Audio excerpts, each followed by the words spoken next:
guys! Welcome back again to my YouTube channel. For today's video, paano ba lagyan or palitan ng thumbnail ang mga video sa ating Facebook page?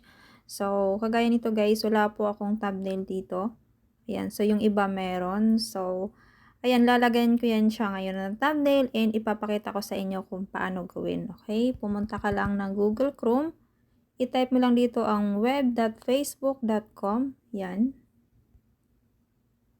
And kung hindi na login yung account mo, ilagin mo lang yung Facebook account mo. Tapos, pindutin natin yung ating profile sa taas para i-switch natin sa ating Facebook page. So, ayan yung aking Facebook page. Pindutin mo lang kung ano yung Facebook page mo para ma-switch siya or mapalitan. Ayan, switching to Chandelier tutorial. So, eto na yon and ano yun? So, loading lang yan siya guys. Tapos, sa baba niyan, may mga videos yan. Okay, itap mo lang yung profile mo. Ayan. Tapos, dito, ayan, i-scroll up mo lang, lalabas yung mga video. So, hanapin mo yung video na walang thumbnail. And, so, ito yun kanina guys, diba? So, pindutin mo lang yung 3 lines sa taas niya. Ayan, may 3 lines. Ayan, maliit. Tapos, itap mo po yung edit post. Yan.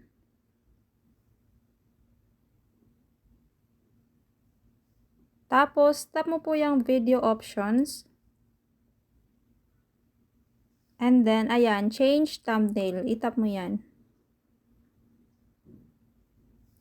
Tapos, mamili ka dyan kung upload image or choose from video. Ibig sabihin po nun, mamili ka ng thumbnail na galing mismo dun sa video mo. So, ako ay choose upload image. Ayan. So, kasi may ginawa po akong sarili kong thumbnail. So, ayan, pindutin mo lang yung upload image. Ayan. Tapos, kunin mo yung ginawa mong thumbnail. So, ito yung ginawa ko. And then, pag may check na siya, itap mo yung select. And then, save.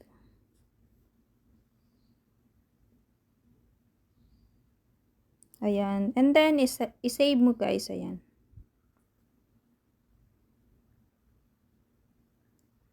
So, ayan, saving.